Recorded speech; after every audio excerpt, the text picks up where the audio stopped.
Apakah saudara terus-menerus merasa lelah? Lelah dalam jiwamu. Saudara merasa seperti seekor hamster yang berlari di sebuah rolling wheel. Secepat dan seberapa lama pun hamster itu berlari, ia akan berlari di situ-situ saja. Energinya habis, ia kelelahan dan tidak mengalami kemajuan sedikit pun juga. Kalau itu yang Anda alami, saudara perlu membangun waktu hening atau silence and solitude. Waktu hening yang diteladankan oleh Kristus dan yang akan menyegarkan jiwamu. Waktu hening yang membawa 3 manfaat dan yang saudara praktekkan melalui 4 langkah. Waktu hening yang akan menolong dirimu untuk hidup dalam kehidupan yang benar-benar hidup, produktif, dan limpah dengan damai sejahtera. Halo Bapak Ibu dan Saudara-saudari semua, selamat datang di Connexus, Ibadah Gereja Kristen Perjanjian Baru Fajar Pengharapan. Kami berharap Anda semua dalam keadaan sehat dan bersuka cita, karena kita percaya bahwa Tuhan selalu menyertai dan memberkati kita semua. Dalam ibadah online kali ini, kita akan bersama-sama mengikuti perjamuan kudus. Oleh karena itu, silakan Anda terlebih dahulu menyiapkan roti dan anggur perjamuan kudus, baik yang telah Anda terima dari gereja atau yang Anda telah siapkan sendiri. Bagi Anda yang memiliki beban dan pergumulan, nyatakanlah kepada Tuhan karena Tuhan bersedia dan mampu menolong Anda. Kirimkan beban doa Anda ke nomor WA 0811 841 765. Karena para pendoa gereja kita akan mendoakan beban pergumulan Anda tersebut. Mari kita memberikan persembahan dan persepuluhan kita kepada Tuhan sebagai ungkapan kasih dan syukur kita kepadanya. Anda dapat memberikan persembahan dan persepuluhan Anda dengan mengirimkannya ke nomor rekening di layar atau men-scan QR Code dengan menggunakan aplikasi dompet digital yang tertera di layar Anda. Di sepanjang bulan Agustus ini, ibadah kita akan membahas tema refresh atau disegarkan. Mari kita siapkan hati untuk mengikuti ibadah kita kali ini dengan topik disegarkan dalam keheningan. Informasi dan pengumuman penting lainnya dapat Anda lihat dan ikuti di bagian menjelang akhir ibadah ini. Selamat beribadah.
Kau dahsyat Tuhan.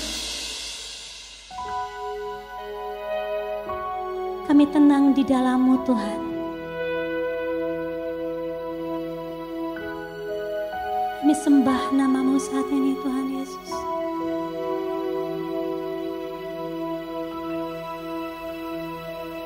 Tenang teduh Tuhan di sampingku, kuat teguh tanggung deritaku, serahkanlah pada Tuhanmu setiap saat, setianya tetap. Tenang teduh sobatmu setialah, lewat derita bawa sukacita.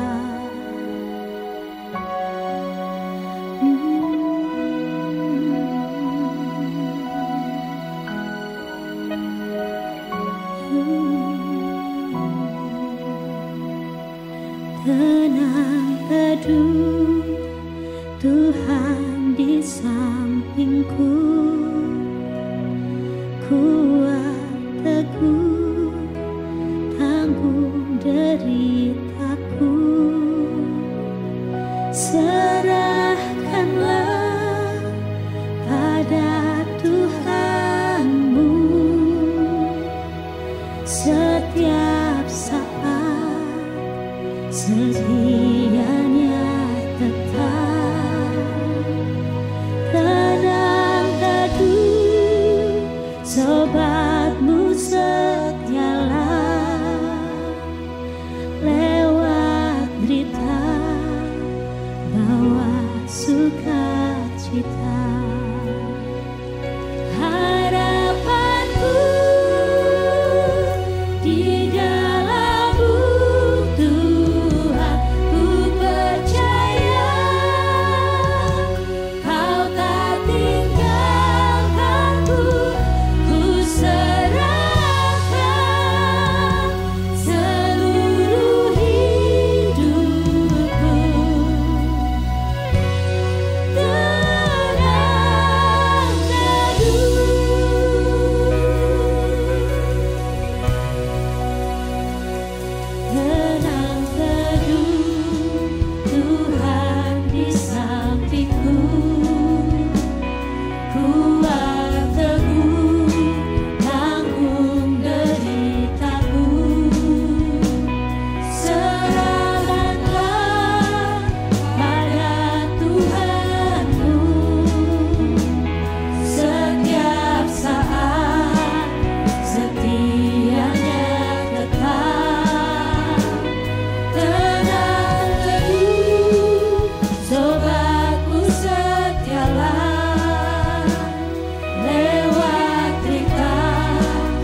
Lebih dari semua kebutuhan yang lain, yang paling kita perlukan adalah penyertaan Tuhan dalam kehidupan kita.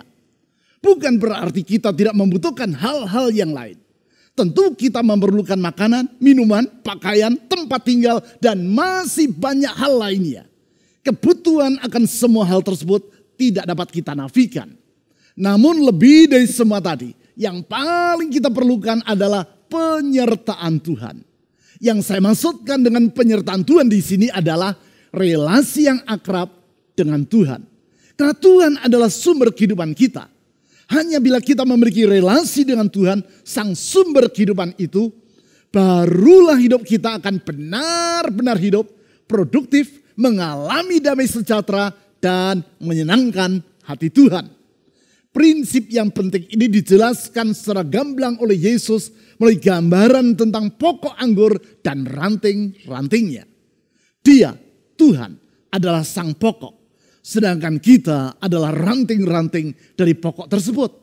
Tanpa tinggal pada pokoknya, maka ranting-ranting itu tidak akan mampu menghasilkan buah dan bahkan menjadi kering.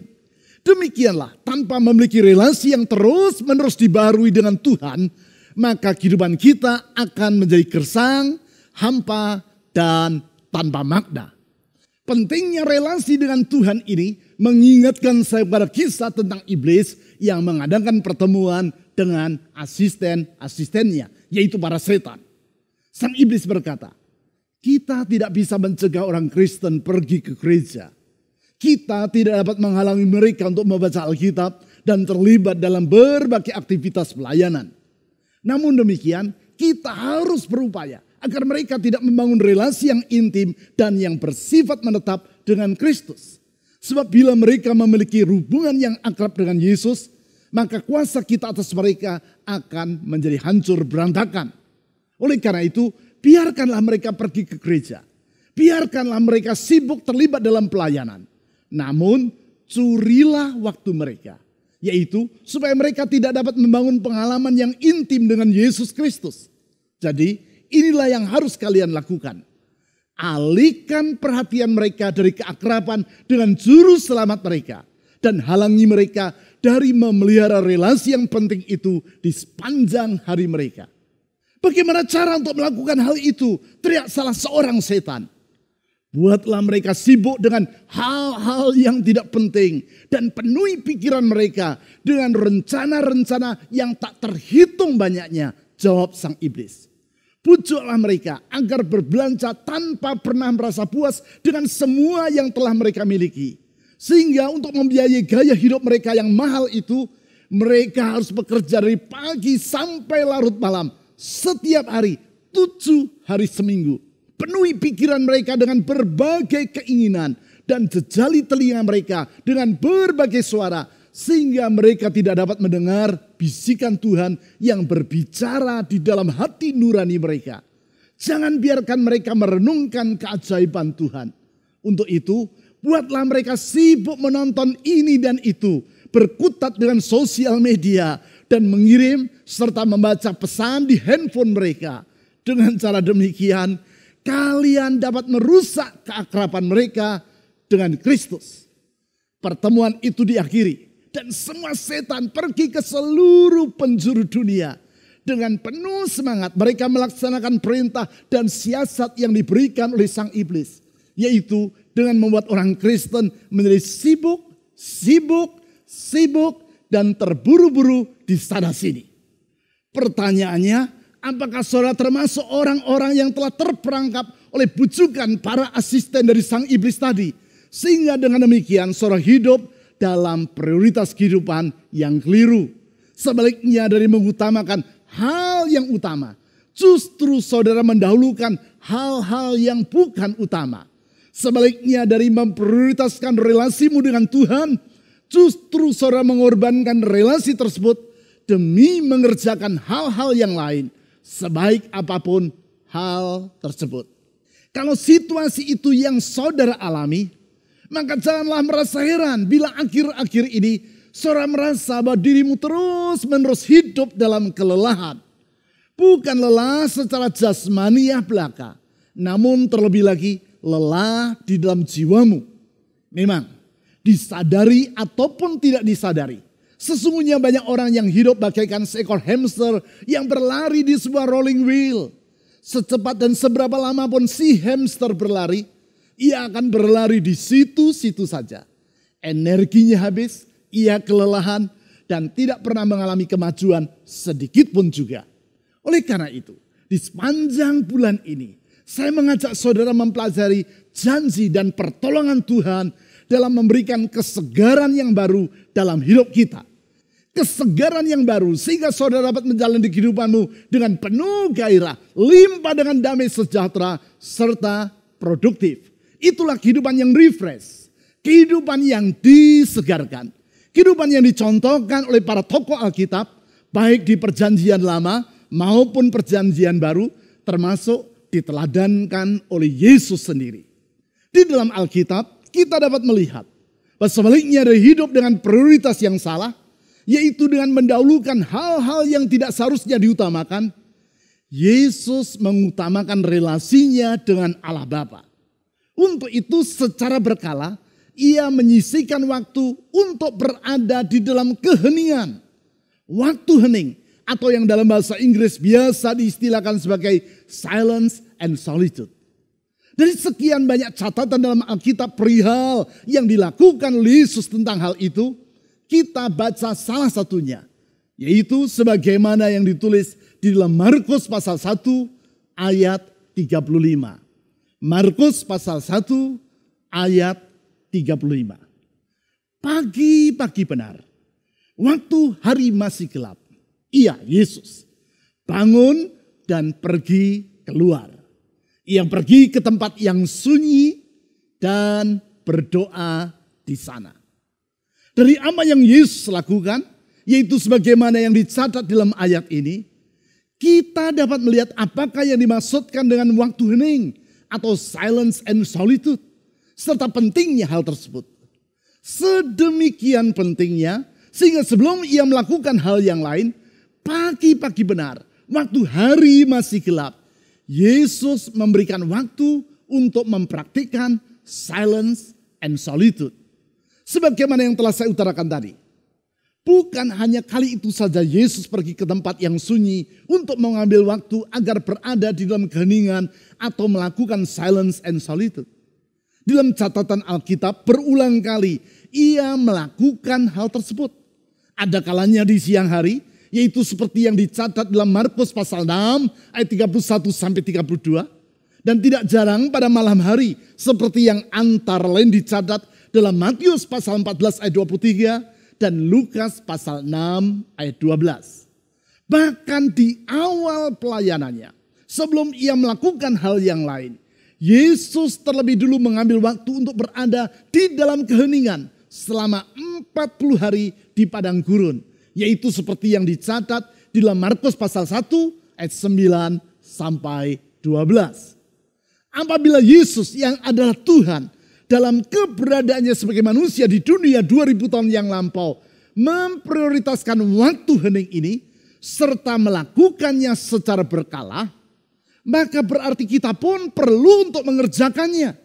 Mengapa demikian? Sebab setidaknya ada 3 manfaat yang sangat penting dari waktu hening atau silence and solitude.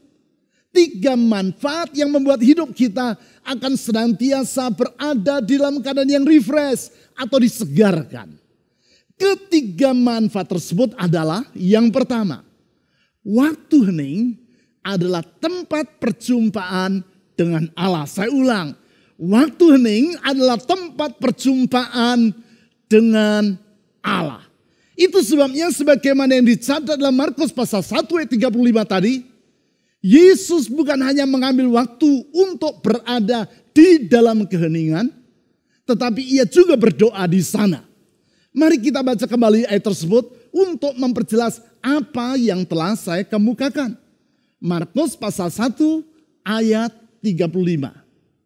Pagi-pagi benar, waktu hari masih gelap, ia bangun, Yesus bangun dan pergi keluar. Ia pergi ke tempat yang sunyi dan berdoa di sana. Di ayat ini ditulis bahwa bukan hanya Yesus pergi ke tempat yang sunyi, namun di situ ia juga bertemu dengan Allah Bapa melalui doa. Berjumpa dan bersekutu dengan Allah Bapa dalam keheningan. Untuk memperjelas makna dari waktu hening atau silence and solitude ini, saya perlu menerangkan apakah yang dimaksudkan dengan kata silence dan kata solitude. Saya awali dengan menjelaskan makna dari kata silence. Silence artinya adalah hening, diam tanpa suara. Perlu dipahami bahwa terdapat dua dimensi dari silence. Dimensi yang pertama yaitu hening secara eksternal. Itulah keheningan yang sama sekali tanpa suara yang terdengar.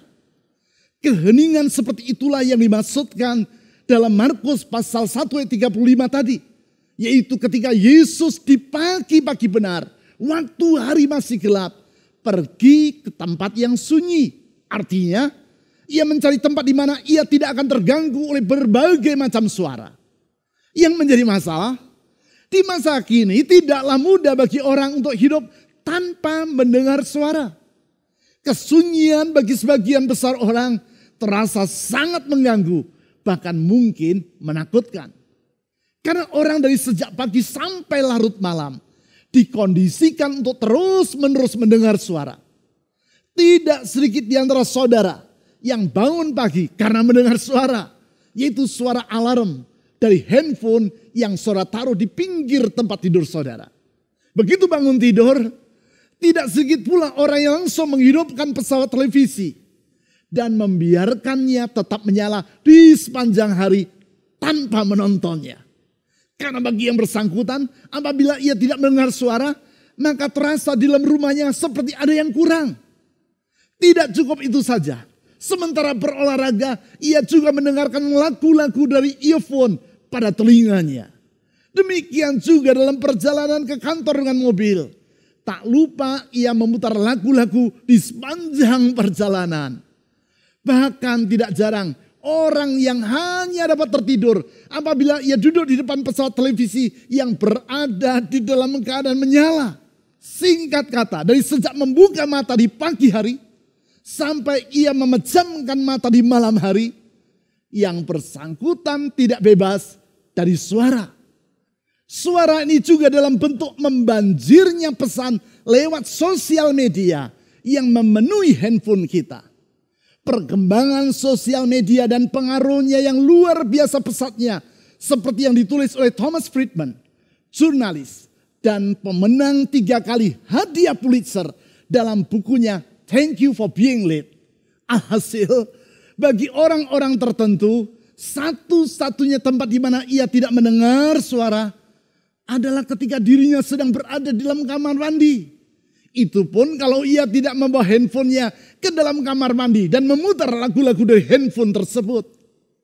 Padahal kita tentu memahami bahwa berbagai suara yang terdengar di telinga tak jarang akan mengalihkan perhatian kita saat kita bersekutu dengan Tuhan.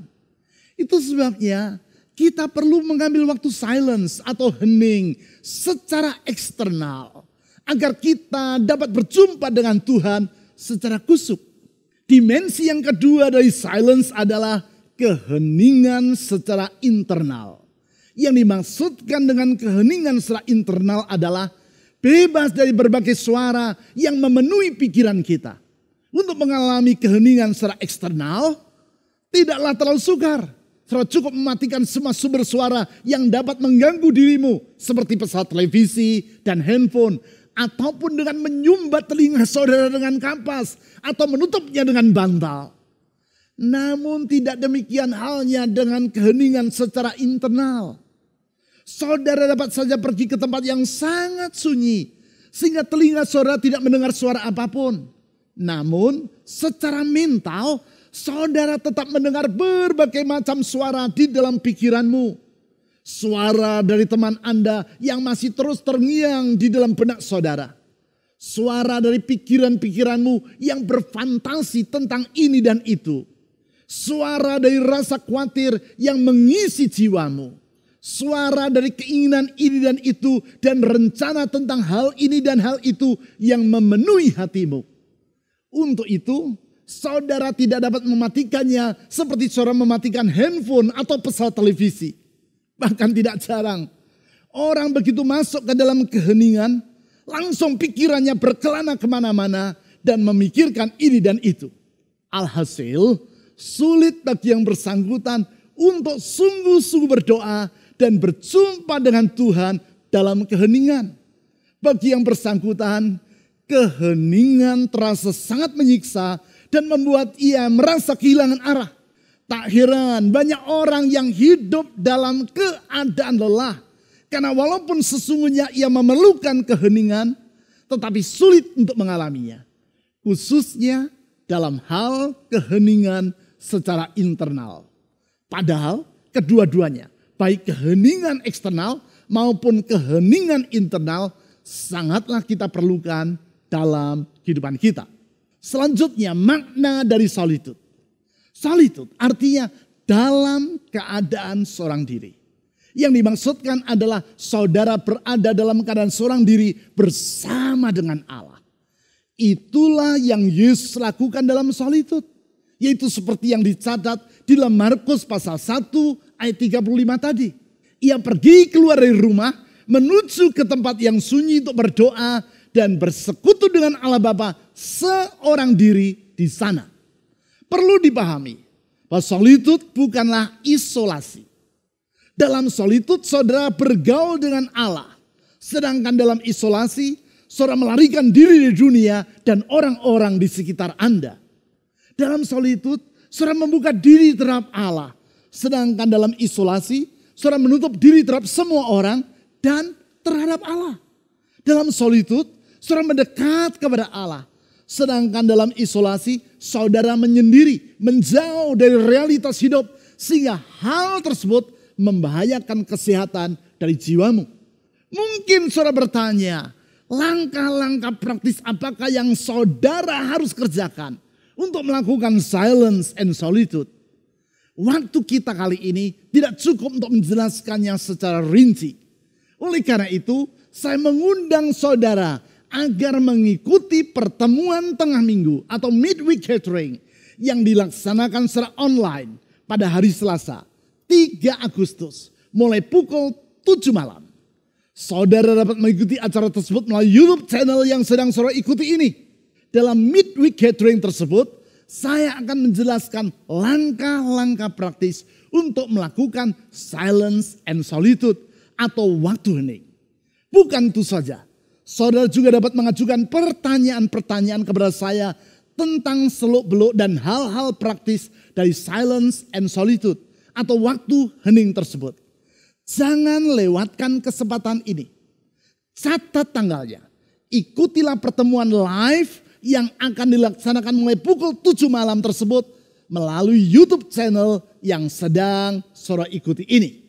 Untuk memudahkan saudara dalam mengingatnya, tekanlah tombol subscribe dan gambar lonceng dari YouTube channel ini. Sehingga pada harinya saudara akan diingatkan tentang acara yang sangat penting tersebut. Selanjutnya, hal-hal praktis yang saya uraikan dalam midweek gathering dapat saudara diskusikan dan belajar untuk dipraktikkan dalam pertemuan kelompok-kelompok kesan atau kelompok sel saudara masing-masing. Kalau saudara belum terlibat dalam kelompok kesan atau kelompok sel, hubungilah nomor telepon yang terpampang pada layar saudara melalui WhatsApp. Dan staf gereja akan menghubungkan saudara dengan kelompok kesan yang sesuai bagi dirimu. Manfaat selanjutnya, yang kedua. Waktu hening adalah tempat perjumpaan dengan diri sendiri. Saya ulang, waktu hening adalah tempat perjumpaan dengan diri sendiri. Di tengah keramaian, acap kali orang tidak hidup secara otentik.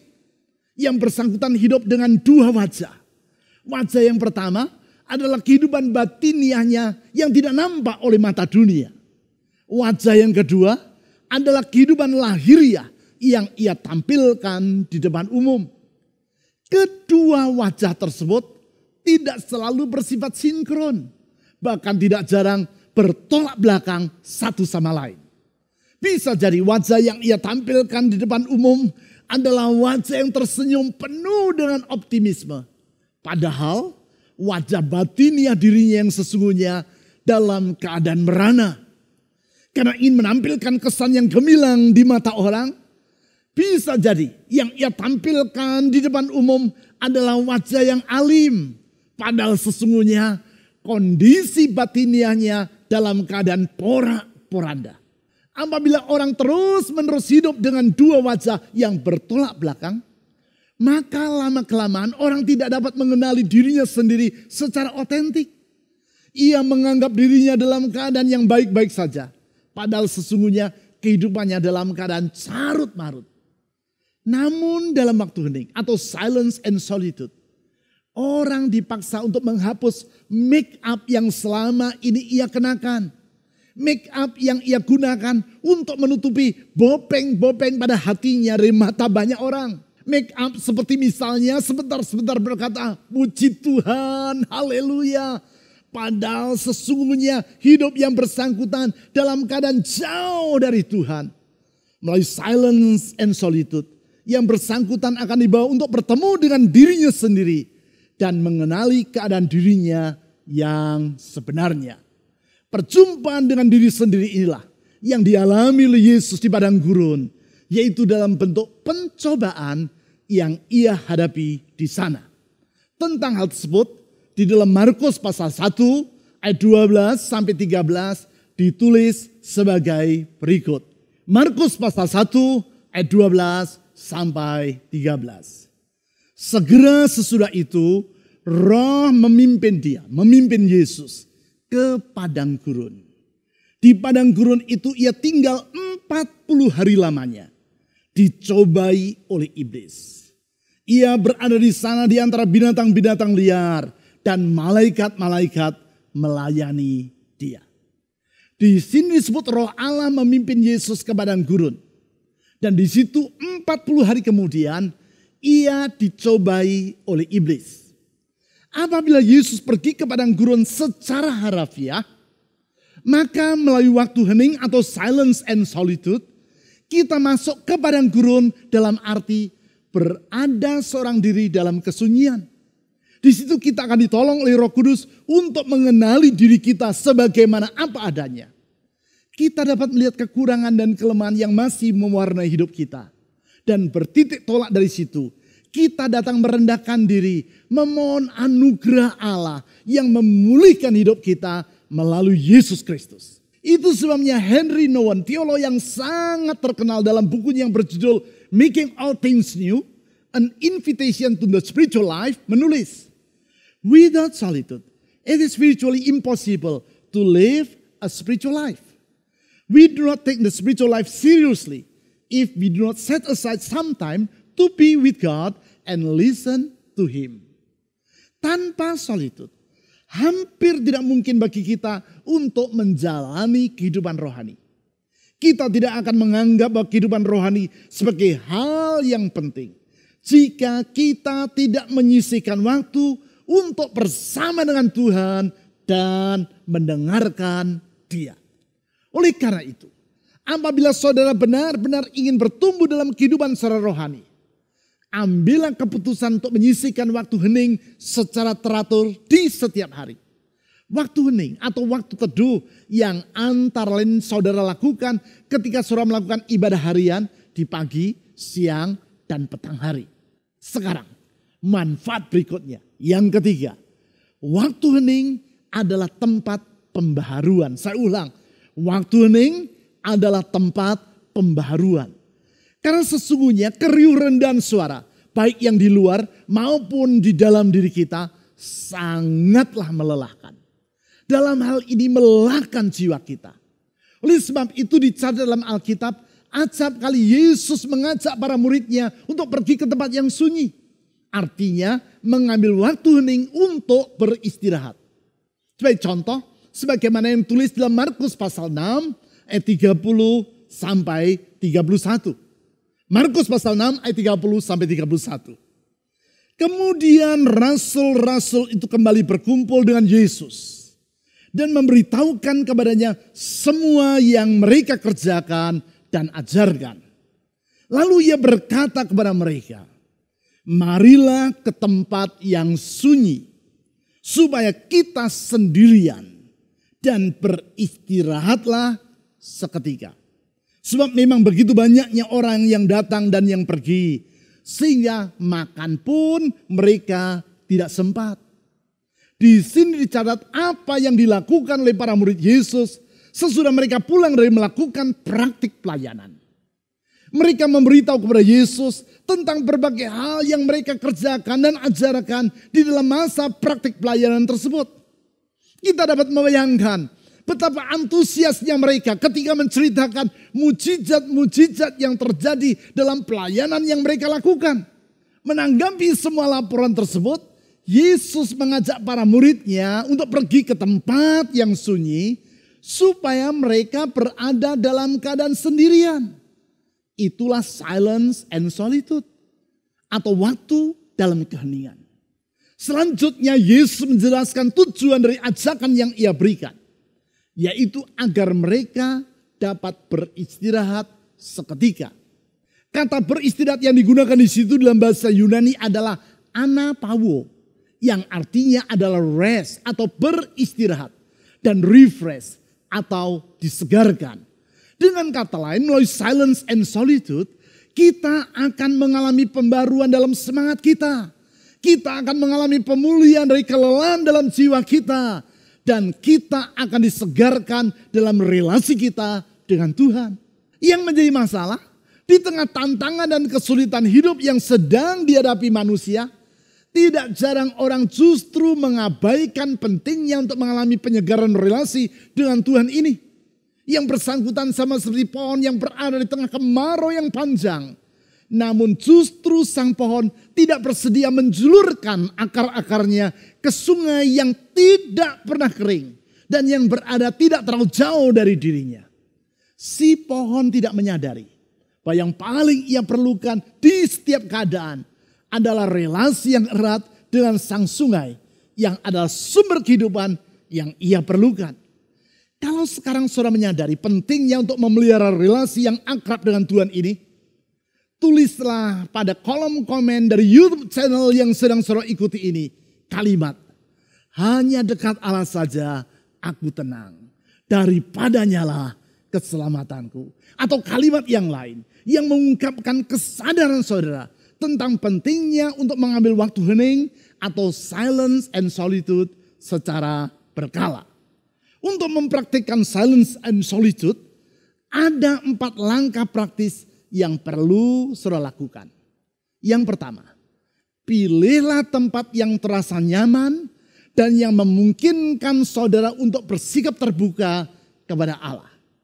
Tempat ini mungkin adalah ruang keluarga, kamar tidur, atau tempat mana saja di rumah saudara. Untuk melakukannya, mungkin saudara harus memilih waktu di pagi hari buta atau di malam hari, di mana saudara dapat duduk diam tanpa terganggu oleh suara apapun atau oleh siapapun juga. Yang kedua, duduklah dengan nyaman dan sadarilah akan kehadiran Allah yang menyertai Anda. Yang ketiga, teduhkan hati Anda dengan bersikap menyerah kepada Tuhan. Yang keempat, nikmati kehadiran Tuhan yang menyertai dirimu. Dan dengan demikian saudara beristirahat di dalam Dia. Langkah-langkah tersebut akan saya uraikan secara lebih rinci dengan contoh-contoh praktis dalam pertemuan tengah minggu atau midweek gathering pada hari Selasa 3 Agustus pukul 7 malam secara live melalui YouTube channel yang sedang ikuti ini. Jangan lewatkan pertemuan yang penting tersebut. Seperti yang telah saya katakan tadi. Dalam pertemuan secara live tersebut, saudara dapat mengajukan pertanyaan-pertanyaan sehubungan dengan bagaimana mempraktikkan waktu hening atau silence and solitude ini. Waktu hening yang menyegarkan hidup Anda. Waktu hening di mana saudara akan mengalami perjumpaan dengan Allah, dengan diri Anda sendiri, dan yang akan membaharui jiwa Anda. Perjumpaan dengan Allah yang terjadi bukan karena upaya ataupun kebaikan kita, namun karena anugerahnya dalam Yesus Kristus. Karena melalui kasih dalam pengorbanan Yesus di kayu salib, kita manusia yang berdosa diperdamaikan dengan Allah yang adalah sumber kehidupan kita. Hanya karena anugerahnya, kita yang telah terpisah dari Allah oleh karena dosa dan kejahatan kita, dapat kembali memiliki relasi yang akrab dengan Dia. Anugerah Allah dalam Yesus Kristus yang sebentar akan kita ingat, syukuri, dan rayakan melalui mengambil bagian dalam perjamuan kudus. Melaluinya, dalam kerendahan hati, kita menyerahkan diri ke dalam anugerah Tuhan dengan menyadari bahwa lebih dari semua hal yang lain, yang paling kita perlukan adalah penyertaan Tuhan, yaitu relasi yang akrab dengan Dia. Sekarang, mari kita berdoa. Tuhan Yesus, kami bersyukur kepada-Mu, karena oleh anugerah-Mu,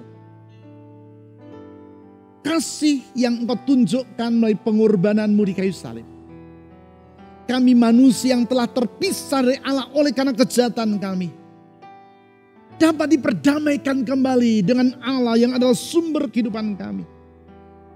Oleh karena anugerah dan pertolongan-Mu, kami dapat menjalin relasi yang semakin hari semakin lebih intim dengan Tuhan.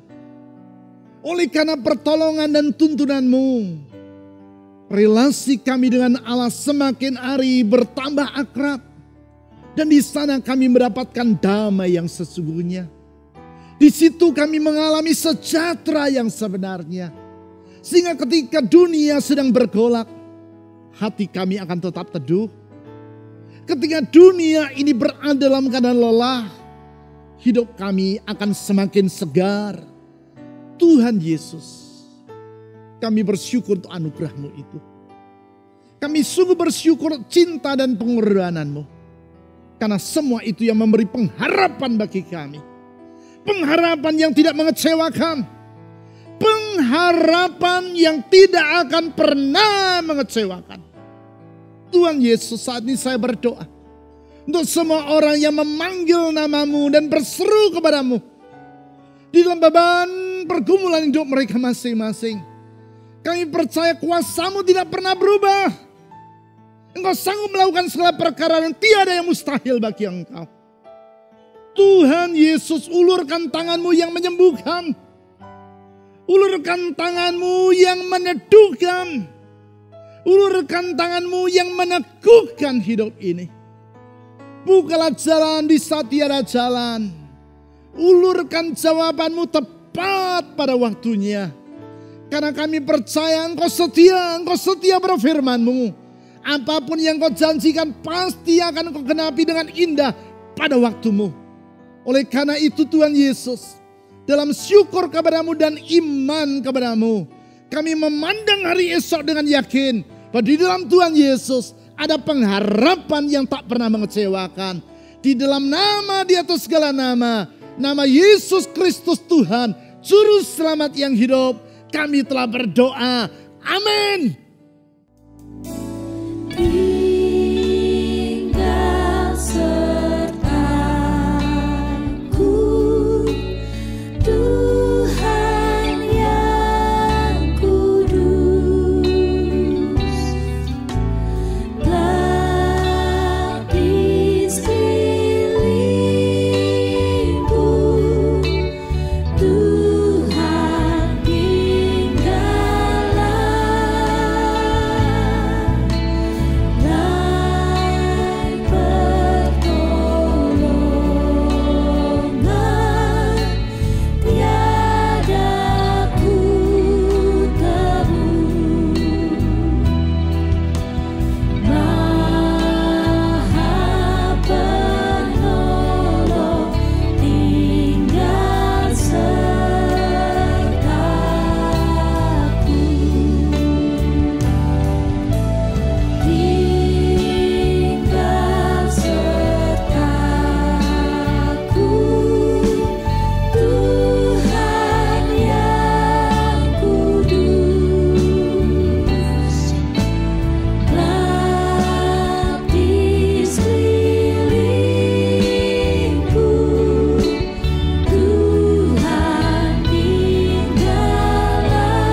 Mari kita menyiapkan hati kita untuk mengambil bagian di dalam perjamuan kudus.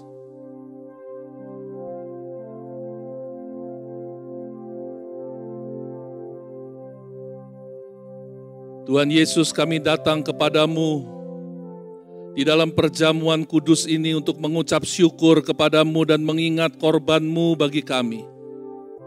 Korban yang telah memberikan masa depan yang baru bagi hidup kami, yang menyelamatkan dan membaharui seluruh kehidupan kami. Sungguh besar kasih-Mu atas kami umat-Mu. Kami mau menyambut roti perjamuan ini dengan ucapan syukur kami kepadamu, dengan ungkapan hati kami yang mengasihi-Mu ya Tuhan. Kami mau makan bersama di dalam nama Tuhan Yesus Kristus.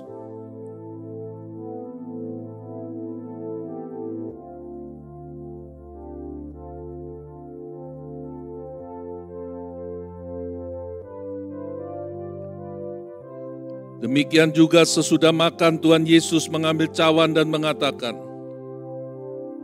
"Inilah cawan perjanjian yang baru, yang dimeteraikan oleh darah-Ku. Ambillah dan minumlah, dan lakukanlah setiap kali untuk menjadi peringatan akan Aku.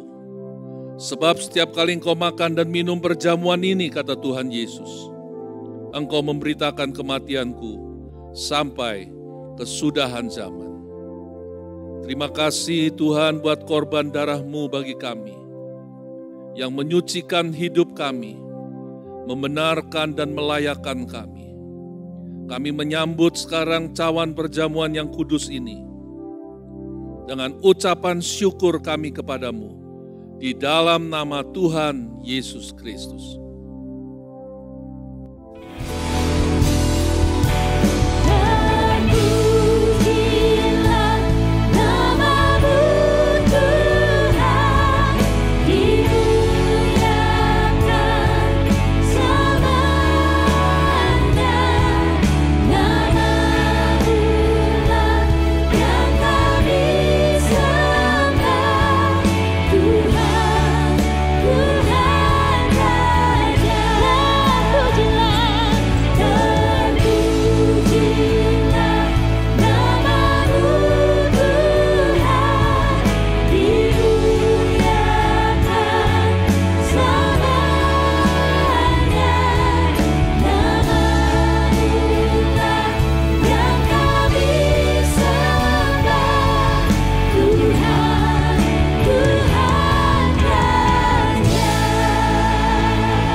Kami percaya pujian dan firman Tuhan yang telah kita ikuti akan menumbuhkan pengharapan kepada Tuhan dan menguatkan iman kita semua. Mari kita ikuti beberapa kegiatan dan informasi berikut ini.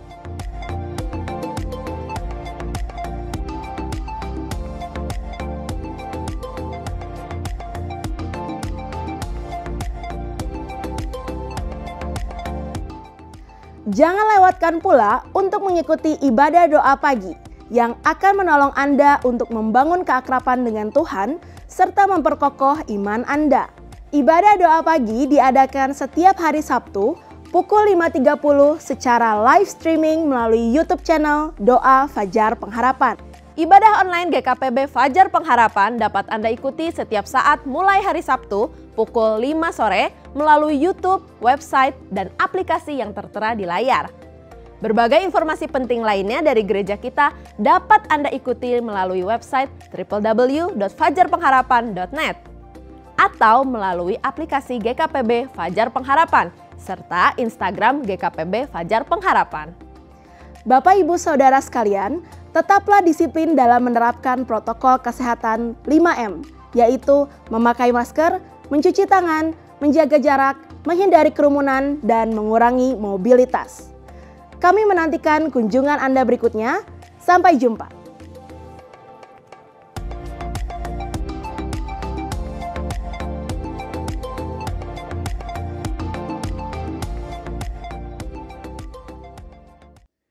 Bapak Ibu, saudara-saudari, musim kehidupan setiap kita bisa berubah-ubah. Tetapi kita bersyukur Kesetiaan Tuhan tidak berubah dan kasih-Nya tetap untuk selama-lamanya. Biar setiap kebenaran firman Tuhan yang sudah kita dengarkan memberikan kekuatan baru dan terus menumbuhkan iman kita semakin teguh.